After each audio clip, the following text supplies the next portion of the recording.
From London, the National Broadcasting Company presents War Telescope, a review of the war week and a forecast of possible developments to come. War Telescope features Elmer Peterson of NBC's London staff, a veteran reporter of the European scenes. For his regular Saturday report, we take you now to London. This is Elmer Peterson in London. Whether Hitler himself will survive this war will always be a matter of speculation. He may be the victim of an assassin's bullet. He may be a suicide. He may die a natural death. But one thing is fairly certain. If Hitler does die before the end of this war in Europe, his death will be announced as being a natural one, no matter how he comes to the end of his days. For that would be, for those Germans who are looking far ahead into the future, the best way of making Hitler a martyr. The best way of letting him continue as a symbol of what Nazism stands for. The best way of keeping alive German hopes of someday winning a world war. Among other things, Hitler's death might provide the German High Command with a partial reason, at least, for surrender. And to that extent, it may be a most deliberate affair. This thought on what may happen in Germany this year was expressed to me here in London the other day by a man whom I regard as an expert student of the war. It's not just an idle remark on possible future developments.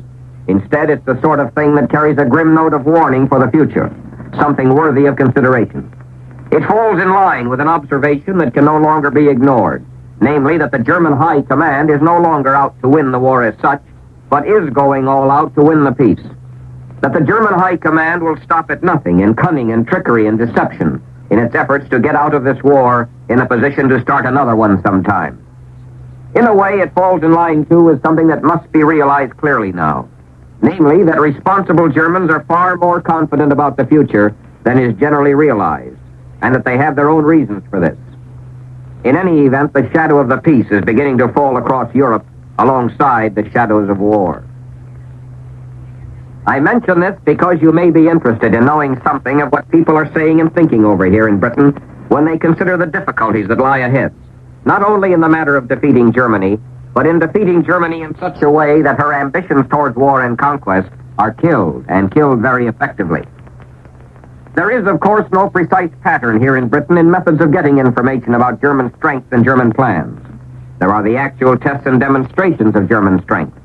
Last night, the RAF lost 55 planes out of an estimated 1,000 planes that raided Germany. It's an indication that the Germans can still defend against attack. And last night, we had about 90 German planes over this country. Not a large number these days, but it's an indication that the Germans can still hit back. If you had been here in London last night, listening to the savage thunder of London's guns through two raids, watching the searchlights at work, hearing the shrill whine of planes in the sky above you, you would have realized that Germany is by no means finished, that Germany still has something in reserve, offensively as well as defensively. If you had been here last night, you would have found it a bit difficult to say that the war in Europe is all over but the shouting. The Germans may be retreating on their eastern front, but they are still in possession of Western Europe. They can still put planes in the air. In addition to these actual events, there's a great deal of information available here about Germany. I could take you with me to great and complicated offices here in London where experts analyze present conditions in Germany, the effect of air raids, the effect of lack of housing, the state of German war production. I could take you with me through London streets to buildings where governments in exile are quartered, buildings where you can hear all manner of languages spoken, and where you can talk to persons recently escaped from Germany or the occupied countries. I could take you with me to crowded London hotels where you can talk to travelers from neutral countries. But all this information is something you have to sort out and digest as best you can. In the last analysis, it depends on the way in which you can evaluate what you learn against your own experience and knowledge of Germany and the Germans. My own impressions are these. We are getting ready to attack Germany in the West. We are getting ready here in Britain to hit Germany a powerful and final blow. That much we can take for granted. But the Germans are getting ready to meet this blow, and they still have their own hopes of blocking it as a means of prolonging the war, in order to intensify the war strain here in Britain, to encourage their own people, and, they hope, to discourage the people of the United Nations.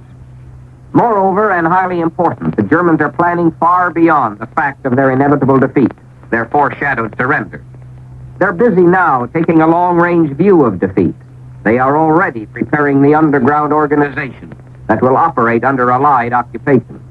If the Poles and French and Norwegians can fight underground, why can't the Germans, who should by this time, after all, know all the tricks of underground organization. Not long ago, I am told, Hitler held one of his meetings with his high-ranking officials. It was, from all accounts, a strange conference. It had nothing to do with plans for great offensives, nothing to do with measuring out new campaigns on headquarters maps. Instead, Hitler devoted himself almost entirely to an elaborate discussion of his own ideas of war weariness here in Britain. He orated on his latest belief, namely that a partial sort of victory might be gained in the end if the war can be continued long enough. And this time, it seems, the German High Command agreed with him for their own particular reasons. From all accounts, as I get these reports here in London, Hitler did not make this a front-line conference. In fact, the Fuhrer spends most of his time now at Berchtesgaden, willing enough at last to leave military matters with the German High Command, which is important. What's being recognized more and more here in London is that it's the German High Command that we must contend with chiefly in the final moments of this war, both militarily and politically. This, in turn, raises the question of what the German High Command is after now, assuming that it has now decided that complete military victory is impossible. The answers here in London are clear enough. The German High Command wants to save itself as an institution. It wants to keep the land war off German soil.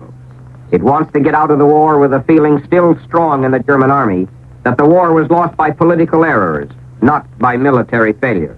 It wants the best peace possible, but it also wants to have Germany finish the war as intact as possible in its industrial capacity.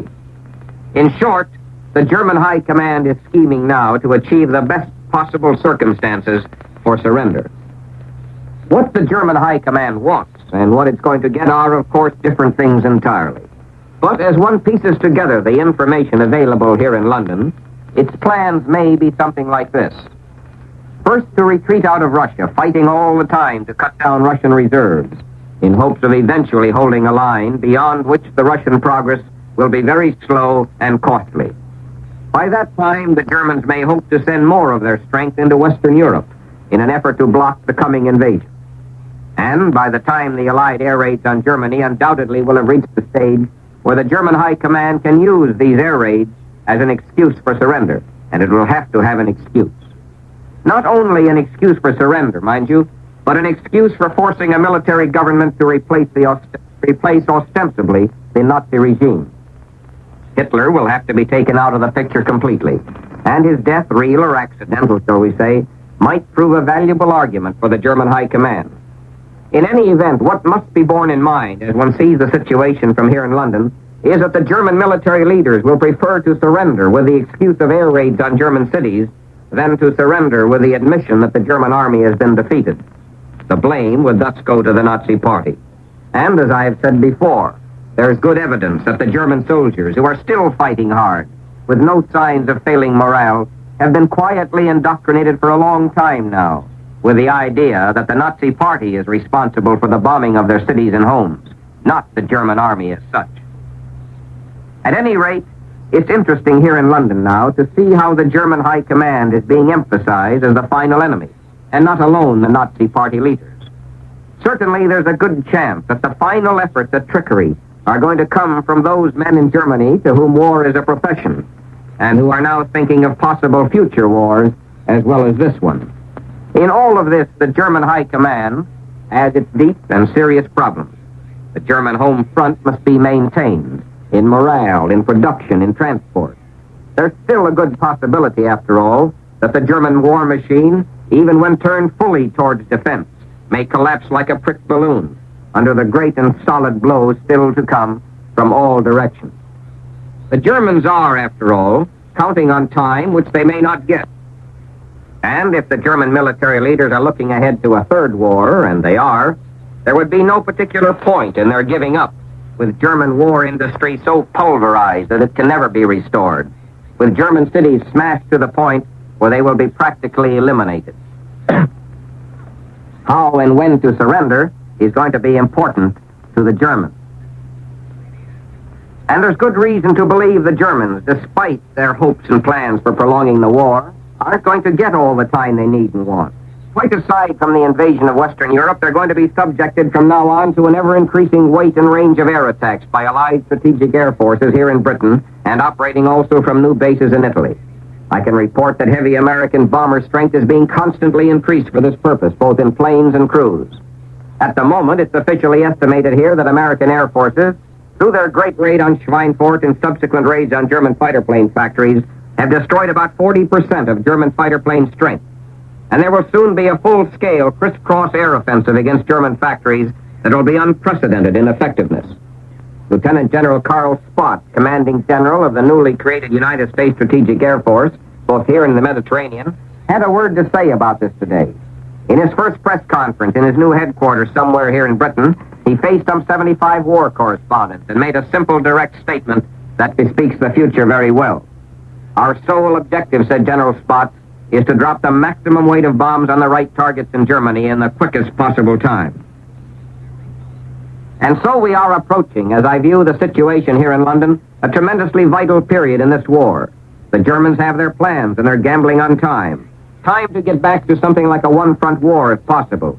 Time to put through new campaigns to encourage discord among the Allies. Time to pretend that they're getting separate peace offers from one side or the other. Time to devote to defensive measures entirely all their undoubted ingenuity and organizational ability. Time, for that matter, to decide carefully the question of whom they want to surrender to and when they want to surrender. And let there be no mistake about it, the Germans are going to fight to get that needed time. Still, it's no longer a question, really, of whether we can win this war in Europe. It's also a question of whether we can win it the way it should be won. Beyond the problems of invasion, there are the possible great problems of how to deal with a situation which the German army may surrender without admitting in its collective heart and mind that it's beaten. How to deal with a situation which the German High Command may, through the very medium of its surrender, try to play one side of the United Nations against the other.